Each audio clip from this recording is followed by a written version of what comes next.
मम्मा तपाईं हाम्रो घरको मुटु हुनुहुन्छ जस्तो भनेर म सँगसँगै डान्स गर्नुभयो, गीत गाउनुभयो, सुटिङमा चाहिँ हाम्रो देशको लागि रहनुभयो, आफ्नो ज्यानको परवाह नगरी not only a superhero तर तपाईं नेसन्सको नि हो। So I'm proud to be an army daughter।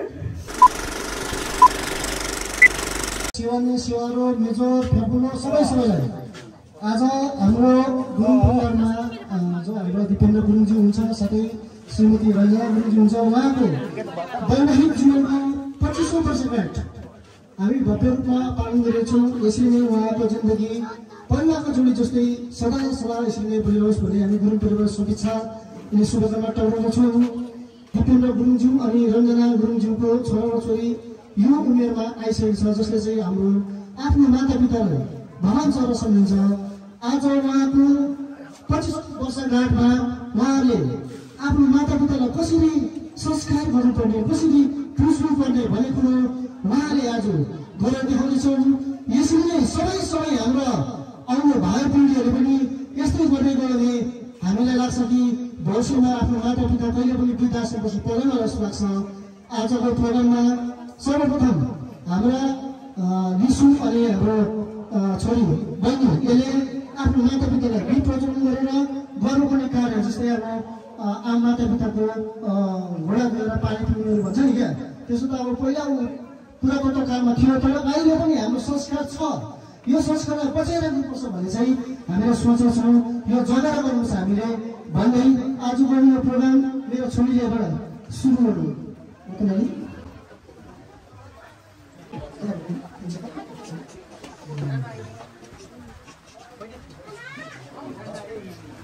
25औं वर्षगाँठमा छोराछोरीले आफ्नो मातापिताको यस्तो सम्मान गर्न धेरै भावुक हुन्छ क्या। सबैसँगले यो सोच्नुपर्ने कुरो हाम्रो भाइ बहिनीमा प्रत्येक सन्तानहरूले सबैको आफ्नो मातापिताजीको भूमिका संसार देखाउने हो नि त उहाँहरू त।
पहिला बधुले पर्दा तपाईँको यस्तै सदा सर्वदा तपाईँको साथो जन्मसँग भइरहोस् हामीसँग शुभेच्छा। आफन्तजन अनि मेरो प्यारो परिवारको सदस्यहरूलाई न्यानो अभिवादन छाजेदो। अनि आज हाम्रो दादाले भन्नुभएको जस्तै अब आमा बाउलाई चाहिँ हामीले एकदमै ठुलो दर्जा दिन्छौँ, भगवानको दर्जा दिन्छौँ है। अनि तपाईँहरूले स्टोरी पनि सुन्नुभएको होला त्यो गणेशजी र कार्तिकेयको कि कसरी गणेशजीले चाहिँ आमा बाबाको अगाडि वरिपरि चाहिँ घुमेर चाहिँ उनीहरूलाई नै आफ्नो वर्ड मानेको, एकदमै आफ्नो दुनियाँ मानेको भनेर। सो हामीले पनि आज त्यसरी नै उहाँहरूको पूजा गऱ्यौँ। अनि आज यो विशेष दिन मेरो जीवनको दुई अमूल्य व्यक्ति मेरो मुमा बुबाको 25th एनिभर्सरी जो कि सिल्भर जुबलीको अवसरमा केही शब्द भन्न चाहन्छु। So firstly I would like to congratulate my mom and dad होइन, धेरै शुभकामना छ। अनि मम्मा तपाईँ हाम्रो घरको मुटु हुनुहुन्छ। तपाईँको मायालु हातले हामीलाई कहिले पनि केही कुरामा कमी दिनु भएन। तपाईँको ममता, त्याग र हामीप्रतिको विश्वासले नै आज जे छौँ हामी यहाँसम्म बन्न सकेको छौँ।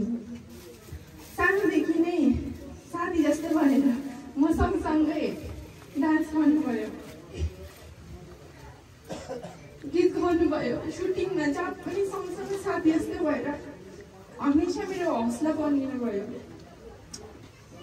मेरो मन। तपाईँले नि देखेर नै मैले सानोदेखि नै धेरै कुराहरू सिकेँ। तपाईँ जस्तो स्ट्रङ वुमेन, ट्यालेन्टेड, यति साह्रो तपाईँ बेस्ट मम हुनुहुन्छ। तपाईँलाई नै हमेसा देखेर नै तपाईँको फुटस्टेप, तपाईँको बाटोमा हिँड्न चाहन्छु म पनि। तपाईँको हरेक बिहानको प्रार्थना र साँझको आशीर्वादले हामीलाई शक्ति दिने गर्छ। बुबा, सबैजना हाम्रो परिवारको एकदम श्रेष्ठ हुनुहुन्छ। तपाईँको कडा परिश्रम, मेहनत, सिद्धान्तले नै हामीलाई जीवनमा सही बाटो हिँड्न सिकाउनुभयो। तपाईँको अनुशासित जीवनशैली र हाम्रो प्रतिको अत्यन्त स्नेह, प्रेमले हामीलाई सधैँ अगाडि बढ्न प्रेरणा दिने गर्छ। मेरो बुबाले हामीलाई कहिले केको पनि कमी हुन दिनु भएन। टाढो भएर पनि आफ्नो परिवारबाट सानोदेखि नै मलाई त थाहा पनि हुन्थेन कि मेरो ड्याडी कहिले घरमा आएर कति बेला जानुहुन्थ्यो।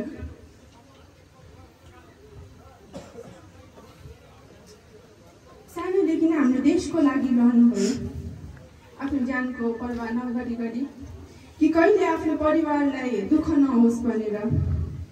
You are not only a super hero, तर तपाईँ नेसन्सको नै हो। So I am proud to be an army daughter. चाहे कोही बेला आफ्नोमा पैसा होस् कि नहोस्, मेरो बुबाले जहिले पनि सोध्नुहुन्छ, नानी के चाहिएको छ तिमीहरूलाई? के भन्नुभन्दा अगाडि नै दुवैजना मेरो मुमा बुबाले नै जे पनि ल्याइदिनुहुन्थ्यो। कहिले माग्नु परेन कि मलाई यो ल्याइदिनु त्यो ल्याइदिनु, फेरि जे पनि ल्याइदिनु भयो। सबै फेभरेट के। हामीलाई थाहा पनि हुन्थेन कि अब मनको कुरा कसरी थाहा भयो भन्थिनँ पनि हामीले त। तर अचानकै कसरी बुझ्नु भएर चाहिँ ल्याइदिनुहुन्थ्यो। सायद यो नै अब आमा बाबाको उयो हुन्छ होला नि। अब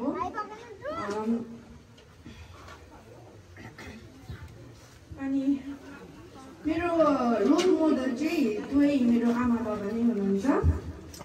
मेरो इन्सपिरेसन हुनु उहाँ। एभ्री डे लाइक हरेक दिन म नयाँ नयाँ चिजहरू सिकिरहन्छु। किनभने मेरो मम ड्याडीले यस्तो स्ट्रगल गरेर पनि जहिले पनि फर्स्ट आउनु भएको छ कतिवटा कम्पिटिसनमा। सो उहाँहरूलाई देखेर नै म पनि जहिले पनि मलाई भन्छु कि वाइ नट म पनि सक्छु, म पनि गर्छु। मेरो मम ड्याडले सकिरहेको छ भने म किन सक्छु, म पनि गर्छु। त्यो यही वर्ड्सहरू चाहिँ म जहिले पनि मनमा राखेर चाहिँ अगाडि बढ्न खोज्छु कि लाइफमा। जति नै जेसुकै भए पनि तर म एकदम उहाँकै स्टेप्समा हिँड्न चाहन्छु। अनि आज मैले यो सब जे पनि भने तपाईँहरूलाई मेरो मन एकदमै हल्का भयो अनि धेरै खुसी लाग्यो। किनभने म प्रायः बोल्दिनँ, सो तपाईँहरूलाई पनि थाहा होला कतिजनालाई।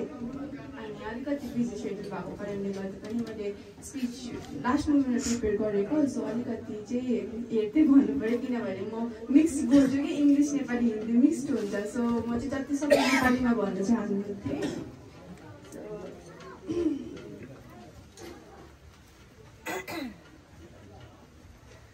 अनि कहिले यसरी मजाले मैले केही पनि भन्न सकेको थिइनँ, किनभने अब सबैजना टाढो भएर पनि होला। अनि सबै आफ्नै काममा बिजी हुनुहुन्थ्यो। अनि घरमा भएर पनि अब मजाले सेयर गर्नु पाउँथिनँ नि त, सबैजना आफ्नो काममा बिजी भएको कारणले गर्दा। सो आज यो अवसरमा मैले यसरी आफ्नो स्पिच दिनु सकेँ, एकदमै धेरै खुसी लाग्यो। आफ्नो मनलाई एकदमै हल्का फिल भयो। अनि I just want to say to Mom, Dad, you are always the world best parents in my heart. Okay?